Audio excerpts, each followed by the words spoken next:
आपका पहला सवाल है, हलवाई का स्त्रीलिंग निम्नलिखित में से क्या होगा। ये जो आपके विकल्प दिए हैं उनमें से हलवाई शब्द का स्त्रीलिंग क्या होगा। आपके सामने विकल्प हैं हलवाइन, हलवाइन, हलवाइन, हलवानी।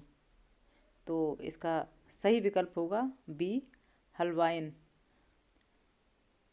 हलवाई पुल्लिंग है और हलवाइन इसका स्त्रीलिंग शब्द है, तो बी विकल्प सही है।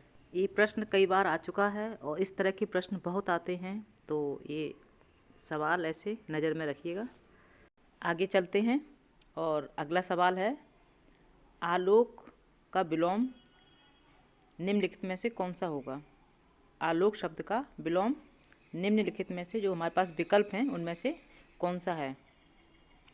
विकल्प है अनुलोम, अवनति, अंधकार, प्राचीन।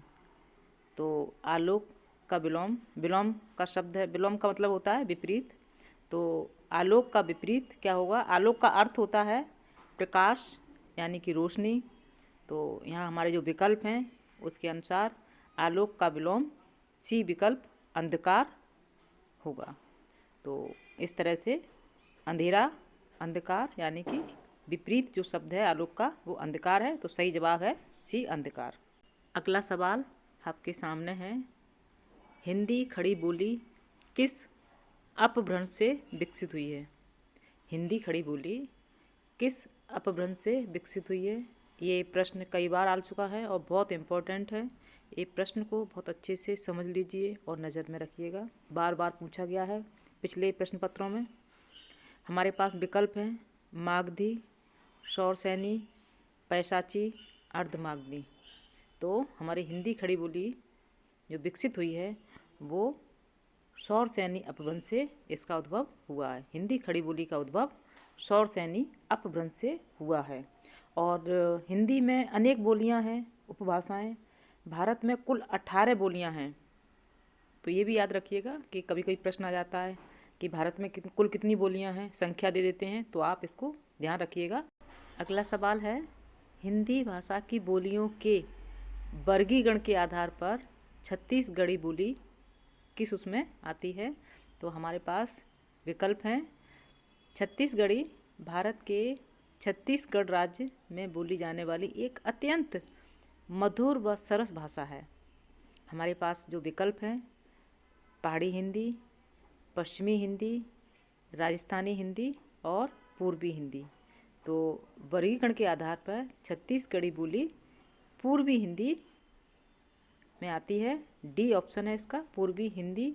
और पूर्वी हिंदी के अंतर्गत जो बोलियां आती हैं वो हैं अवधी, बघेली और छत्तीसगढ़ी। तो ये सारे मैंने कुछ की पॉइंट्स थे, डिटेल थे जो मैंने बता दिए हैं। तो प्रश्न कैसे भी आए आप अच्छे से याद रखिएगा। ये प्रश्न बहुत ही इम्पोर्टेंट है, लगातार पिछले वर्षों में आ रहा है। तो ये सारे प्रश्न आप खूब अच्छे से अपने मानस में बिठा लीजिए। अगला सवाल है, हिंदी भाषा किस लिपि में लिखी जाती है। हिंदी भाषा किस लिपि में लिखी जाती है। हमारे पास विकल्प हैं गुरुमुखी, ब्राह्मी, देवनागरी, सौराष्ट्री। ये 4 विकल्प हैं और हमारा सही जवाब है सी विकल्प देवनागरी। देवनागरी लिपि में हिंदी लिखी जाती है। आप अक्सर ये प्रश्न आता भी है और जानते भी काफ़ी लोग होंगे, लेकिन फिर भी इस प्रश्न को इम्पोर्टेंट है, याद रखिएगा। ये अन्य भाषाओं की तरह देवनागरी भी बाएं से दाएं लिखी जाती है और देवनागरी लिपि की जड़ें प्राचीन ब्राह्मी परिवार में देखने को मिलती हैं। तो इस प्रश्न को अच्छे से याद रखिए। अगला प्रश्न है, वर्तमान हिंदी का प्रचलित रूप कौन सा है। वर्तमान हिंदी का प्रचलित रूप है, जो हमारे विकल्प हैं उनमें से अवधी, ब्रजभाषा, खड़ी बोली, देवनागरी। ये हमारे विकल्प हैं। इनमें सही विकल्प है सी खड़ी बोली। खड़ी बोली वर्तमान हिंदी का प्रचलित रूप है और खड़ी बोली आज की राष्ट्रभाषा हिंदी का पूर्व रूप है। ये प्रश्न बहुत ज़्यादा इम्पोर्टेंट है, तो इसको अच्छे से याद रखिएगा। और ये अधिकतर सभी प्रश्न हम वही ले रहे हैं जो अधिकतर आते हैं। आगे चलते हैं और अगला प्रश्न है, अधिकतर भारतीय भाषाओं का विकास किस लिपि से हुआ है? अधिकतर भारतीय भाषाओं का विकास किस लिपि से हुआ है? हमारे सामने 4 विकल्प हैं, शारदा लिपि, खरोष्ठी लिपि, कुटिल लिपि और ब्राह्मी लिपि। और इसका सही विकल्प है डी, ब्राह्मी लिपि। ब्राह्मी लिपि से अधिकतर भारतीय भाषाओं का विकास हुआ है। भारत की ज़्यादातर लिपियाँ ब्राह्मी लिपि से ही निकली हैं और ब्राह्मी लिपि भारत की प्राचीनतम लिपियों में से एक मानी जाती है। ब्राह्मी भारत की अधिकांश लिपियों की जननी है, तो ये प्रश्न भी इम्पोर्टेंट है।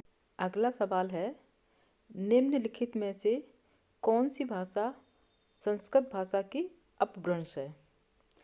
हमारे पास विकल्प हैं, खड़ी बोली, ब्रजभाषा, अवधी और पाली। ये 4 विकल्प हैं हमारे पास। हमारा सही विकल्प है डी, पाली। पाली भाषा संस्कृत भाषा की अपभ्रंश है, तो यही आपका सही जवाब है। आगे चलते हैं और अगला सवाल है, भाषा के आधार पर भारतीय राज्यों की पुनर्संरचना की गई थी कब? हमारे सामने 4 विकल्प हैं, 1953 में, 1954 में, 1956 में और 1952 में। हमारा सही विकल्प है सी, 1956 में। भाषाई आधार पर राज्यों का पुनर्गठन 1956 में किया गया था, तो हमारा ये सही जवाब है। और भाषाई आधार पर जो राज्यों का पुनर्गठन हुआ उसमें सबसे पहले जो राज्य बना था वो आंध्र प्रदेश। आंध्र प्रदेश स्वतंत्र भारत का पहला राज्य था जो 1 नवंबर 1956 को पुनर्गठन किया गया। तो इस तरह से आंध्र प्रदेश पहला राज्य था, तो भाषाई आधार पर बना था।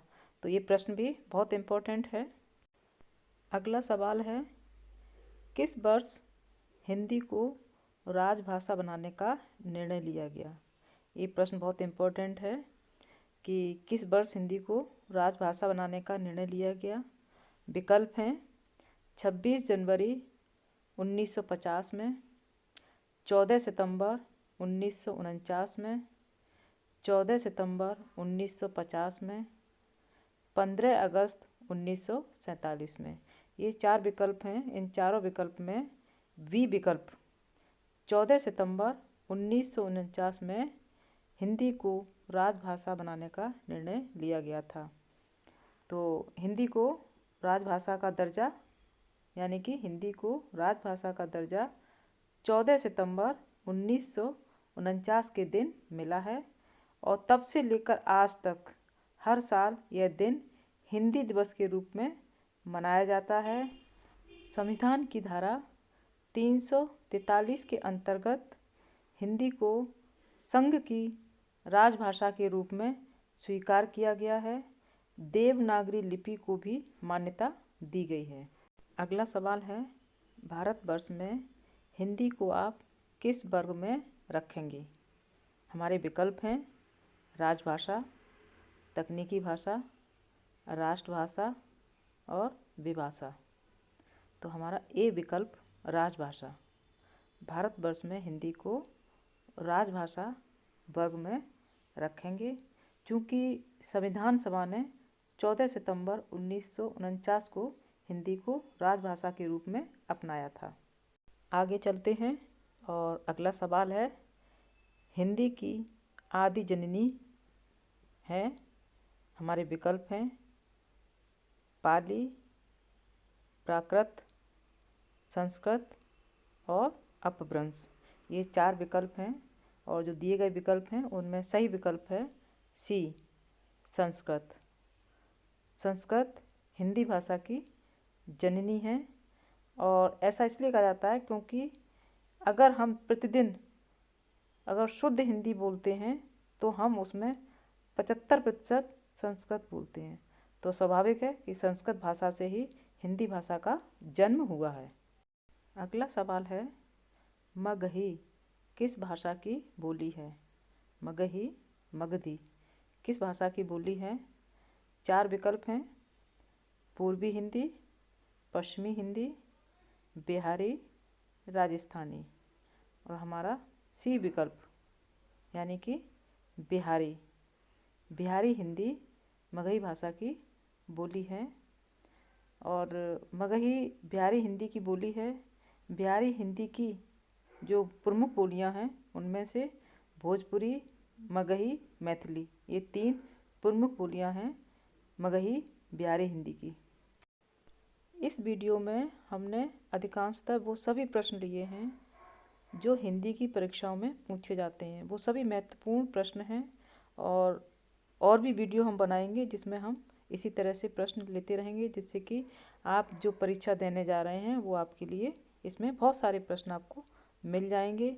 अगर वीडियो पसंद आई हो तो वीडियो को लाइक करें, शेयर करें और चैनल को सब्सक्राइब करें।